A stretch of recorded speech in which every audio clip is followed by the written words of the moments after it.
Como siempre, es un privilegio enorme poder dirigirme hacia mis fieles, que nos aman verdaderamente, porque en ustedes mora el principio de la sabiduría, como lo dice el salmista en el capítulo 111, del versículo 10. Vamos a verlo. El principio de la sabiduría es el temor de Dios. Buen entendimiento tienen todos los que practican sus mandamientos. Su loor permanece para siempre. Cuando el salmista menciona que el principio de la sabiduría es el temor de Dios, no se está refiriendo a un comienzo de la sabiduría, sino a una conducta que uno practica cuando posee la sabiduría de Dios. Miremos el significado de la palabra principio, fundamento, razón fundamental sobre la cual se procede discurriendo en cualquier materia. Ese principio es el que nos lleva a vivir como dioses del Dios vivo. Por eso la segunda parte del versículo dice, buen entendimiento tienen todos los que practican sus mandamientos. Y termina con la frase, su loor permanece para siempre. Eso significa que si conoces bien a Dios, es porque has entendido el principio de su sabiduría y lo alabas para siempre.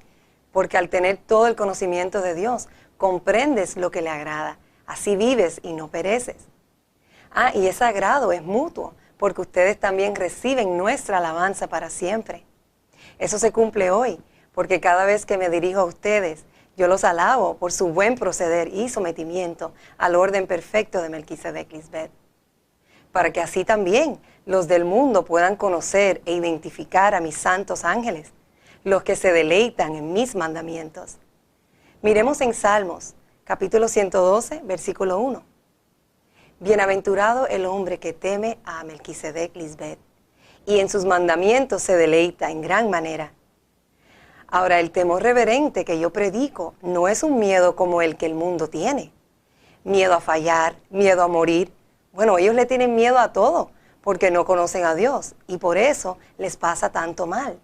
El mismo Job dice en el capítulo 3, versículos 25 y 26, porque el temor que me espantaba me ha venido, y me ha acontecido lo que yo temía. No he tenido paz, no me aseguré, ni estuve reposado. No obstante, me vino turbación. El ungido del Señor te lleva a un temor con reverencia para que estés seguro y reposado. El mundo fuera del rey de Salem, en verdad, no creen en Dios. Cuando ellos ven todo lo malo que sucede alrededor de ellos, en sus mentes se preguntan, ¿dónde está Dios? ¿Y por qué permitió esto? Aquí en este reino, ninguno de mis hijos tienen esas preguntas, porque conocen a Dios, viven seguros y en paz. Este pueblo fuerte no carece de temor reverente que agrada a Dios. Es que yo sé lo que agrada a Dios, Padre Melquisedec, y no quiero que Él los saque de este mundo, sino que siempre le agraden para que estén conmigo donde quiera que yo estoy. Bueno, Cristo mismo vive en temor reverente a Melquisedec, y ese mismo es el que les transmito a ustedes. Mira cómo lo dice en Hebreos capítulo 5, versículo 7. Y Cristo en los días de su carne, ofreciendo ruegos y súplicas con gran clamor y lágrimas al que le podía librar de la muerte, fue oído a causa de su temor reverente. Vamos a ver el significado de esas dos palabras y así poder ver que es bueno y conviene temer a Dios con reverencia. Temor, pasión del ánimo que incita a rehusar las cosas que se consideran dañinas o arriesgadas. Reverente, que muestra reverencia o respeto. Si ustedes poseen ambos, eso demuestra que respetan a Dios y debido a ese temor reverente, son cautelosos en sus decisiones. Mi temor no es a lo que mata el cuerpo físico, sino a Melquisedec, que puede destruir el alma y el cuerpo, hablando espiritualmente. ¿Para qué te sirve el cuerpo físico si no tiene espíritu? Lo que importa es que Dios te dé un cuerpo espiritual para que vivas eternamente. Como el ungido del Señor, la base fundamental de todas mis enseñanzas es el temor a Dios. Recuerden que yo soy ese ángel de Apocalipsis que vuela por en medio del cielo, o sea, la mente de Dios, predicando el evangelio eterno a todos los que tengan hambre y sed de vida. Vamos a ver esos versículos en Apocalipsis, capítulo 14, versículos 6 y 7. Vi volar por en medio del cielo a otro ángel que tenía el Evangelio eterno para predicarlo a los moradores de la tierra, a toda nación, tribu, lengua y pueblo, diciendo a gran voz: temed a Dios y dadle gloria, porque la hora de su juicio ha llegado, y adorad a aquel que hizo el cielo y la tierra, el mar y las fuentes de las aguas. Con mis mensajes yo les enseño ese principio de la sabiduría, pero al que no me entiende le da miedo. Lo mismo pasó con el pueblo y Moisés. Miremos cómo dice en Éxodo, capítulo 20, versículos 19 y 20. Y dijeron a Moisés: habla tú con nosotros, y nosotros oiremos, pero no hable Dios con nosotros, para que no muramos. Y Moisés respondió al pueblo: no temáis, porque para probaros vino Dios, y para que su temor esté delante de vosotros, para que no pequéis. El que me escucha y sale huyendo es un cobarde, porque ¿cómo vas a huir cuando te estoy hablando palabras que vienen del mismo Dios? Yo no les he dado espíritu de cobardía, yo les he dado mi espíritu, que es amor, poder y dominio propio. Cuando se trata de esta palabra, somos infalibles. El Rey y yo somos uno y somos iguales. Nos enfrentamos a lo que sea, con tal de llenar la tierra de nuestra justicia y paz. La segunda y última manifestación de Cristo en la tierra es para traer de nuevo el temor a Dios, para que los hombres puedan agradarle y alabarle en espíritu y en verdad. En Proverbios capítulo 16, versículo 6 dice: con misericordia y verdad se corrige el pecado, y con el temor de Dios los hombres se apartan del mal.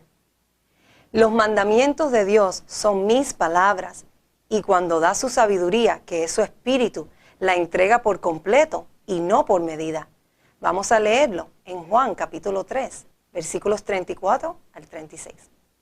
Porque el que Dios envió, las palabras de Dios habla, pues Dios no da el espíritu por medida. El Padre ama a su esposa y todas las cosas ha entregado en su mano. El que cree en su esposa tiene vida eterna, pero el que rehúsa creer en su esposa no verá la vida, sino que la ira de Dios está sobre él.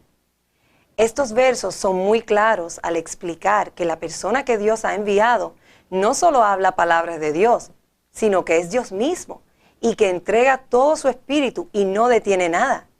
Cuando se menciona la frase: el Padre ama a su esposa y todas las cosas ha entregado en su mano, es porque toda la sabiduría se le ha entregado a ella, y eso lo hemos visto hoy en Cristo Lisbeth. Melquisedec me ha entregado toda su sabiduría. De ahí es donde yo saco todas estas enseñanzas. No vienen de mi propia cuenta. Y mientras él me va dando más información, yo se las comparto a ustedes. La única que puede escudriñar aún lo profundo de Dios es su esposa, su espíritu. Vamos a leerlo en 1 Corintios, capítulo 2, versículos 9 y 10. Antes bien, como está escrito: cosas que ojo no vio, ni oído oyó, ni han subido en corazón de hombre, son las que Dios ha preparado para los que le aman. Pero Dios nos las reveló a nosotros por el Espíritu, porque el Espíritu todo lo escudriña, aún lo profundo de Dios. Si tú has estado al tanto de lo que se viene hablando o de lo que está sucediendo en el reino del rey de Salem, y no has sido capaz de ver que Dios está solamente en este lugar, tienes que estar bien ciego, o simplemente eres perezoso y no te interesan las cosas de Dios. Estamos en los postreros días. Eso implica que Cristo ya está aquí andando y habitando entre su pueblo. Vamos a verlo en la segunda carta a los Corintios, capítulo 6, versículo 16. ¿Y qué acuerdo hay entre el templo de Dios y los ídolos? Porque vosotros sois el templo del Dios viviente. Como Dios dijo: habitaré y andaré entre ellos, y seré su Dios, y ellos serán mi pueblo. Cuando yo los hice columnas en el templo de mi Dios, asegura que Dios habita y anda entre su pueblo. Las palabras que yo hablo comprueban que yo soy el Señor, que habita y anda entre su pueblo. Siempre recuerden que Dios solo tiene un pueblo, y no hay acuerdo entre el templo de Dios y los ídolos. Melquisedec Lisbeth le ha entregado a su pueblo sabiduría e inteligencia para que puedan vivir eternamente. Y si rehusas esa sabiduría que estuvo oculta hasta ahora, Dios no puede habitar en tu mente. Yo desde el principio les he dicho que es tan divertido lo que viene y se van a gozar tanto. El ungido de Dios tiene muchos títulos. Imagínense, todo fue hecho por amor a Él. Es muy importante que yo les comunique estos temas porque ya se acerca el tiempo de llegar al mundo y ellos van a tener muchas preguntas. Es necesario que mis santos ángeles tengan las respuestas para ellos. Muchos de ustedes se conocen todas estas cosas que yo hablo, pero como yo tengo ovejas de otro redil que debo traer, repetir unas cosas conviene por amor a ellos.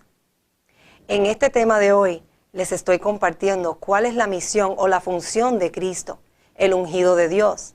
Y así, los que nos están escuchando y están buscando a Dios en verdad, puedan identificarlo a través de mis palabras. De antemano, quiero agradecer a mis hijos por toda su paciencia, mientras vamos ayudando a los jafeitas que se están acercando a nuestro campamento, y también por sus hermanos que están regresando a casa. Gracias. Primero debemos entender que el ungido de Dios no es su hijo, es su esposa, su Cristo, y Dios prometió que vendría por segunda vez para redimir y salvar a su pueblo, a todos los que esperan a Cristo. Ya está aquí, yo soy el que habla contigo. Pronto vendrán todos aquellos los que Melquisedec me entregará. Ya hemos visto lo primero que estableció ese ungido, el temor a Dios a través de la sabiduría. Cuando yo hablo de la vida eterna, es porque está escrito y es promesa de Dios. Eso es algo que los profetas anhelaron, pero no llegaron y nunca llegarán a ver esa promesa. Ellos fueron usados para dejar escrito las promesas para ustedes, los descendientes de Abraham, los que son de fe. Es necesario que yo hable para que los jafeitas también entiendan mis palabras, porque algunos de ellos no conocen la anterior dispensación y puede parecer confuso para ellos. El mundo espera a Cristo y piensan que el Espíritu Santo ya está aquí entre ellos, pero es un poder que los confunde, porque les hace hablar en lenguas y hace cosas que parecen desordenadas, como la risa santa, las danzas, las lenguas enredadas. Todo ese engaño sale de la letra que está escrita en la Biblia, y esa es la que mata. El Espíritu Santo es una revelación de mucha sabiduría y no te confunde ni te enreda. Por amor a esas ovejas del otro redil, es importante que entiendan quién es el Espíritu Santo. Vamos a leer en Juan capítulo 16, versículo 13. Pero cuando venga el Espíritu de verdad, Él os guiará a toda la verdad, porque no hablará por su propia cuenta, sino que hablará todo lo que oyere, y os hará saber las cosas que habrán de venir. Esto es para el mundo religioso y todos los que están esperando a Cristo. Cristo es el Espíritu de verdad que os guiará a toda la verdad. Ese versículo dice que Él no hablará por su propia cuenta. Eso nos afirma que el Espíritu tiene boca y habla. No es un espíritu que vuela en el aire y se mete en las personas y después sale otra vez. No, el Espíritu Santo habla. Es una persona y cuando tú la escuchas y recibes su palabra, eres sellado con toda la sabiduría, el consuelo y la verdad de Dios. Cuando ese espíritu llega donde ti y lo recibes verdaderamente, ella no te deja jamás. Eres sellado para siempre. Miremos cómo dice sobre ese sello en Efesios capítulo 1, versículo 13. En él también vosotros, habiendo oído la palabra de verdad, el evangelio de vuestra salvación, y habiendo creído en él, fuisteis sellados con el Espíritu Santo de la promesa. Tienes que haber oído la palabra de verdad que Dios les reveló por su Espíritu, como leímos anteriormente. Pero vamos a volver a leer esos versículos para que vean cómo es que una persona hablaría cosas sobre Dios que nunca se habían escuchado antes. Y es el mismo Dios que lo ha preparado así para los que le aman en verdad. Primera carta a los Corintios, capítulo 2, versículos 9 y 10. Antes bien, como está escrito, cosas que ojo no vio, ni oído oyó, ni han subido en corazón de hombre, son las que Dios ha preparado para los que le aman. Pero Dios nos las reveló a nosotros por el Espíritu, porque el Espíritu todo lo escudriña, aún lo profundo de Dios.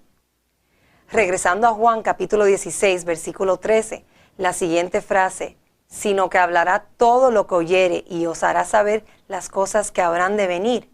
Eso es exactamente lo que he estado haciendo durante los últimos 19 meses y lo seguiré haciendo hasta que se cumplan todas las palabras que salen de la boca de Dios. Vírgenes insensatas, sistema religioso y todos los que buscan a Dios, dejen de buscar en los lugares equivocados. Dios está aquí delante de ustedes y quiere que se acerquen para que disfruten de todos los beneficios de ser un hijo de Dios en justicia y equidad. Dios Padre se llama Melquisedec y Dios Madre se llama Lisbeth. No hay otro Dios fuera de nosotros. Pruébanos y verás que solo aquí usted recibirá una respuesta de Dios. Vamos a leer lo que dice el profeta Isaías sobre mí en el capítulo 61 y el versículo 1.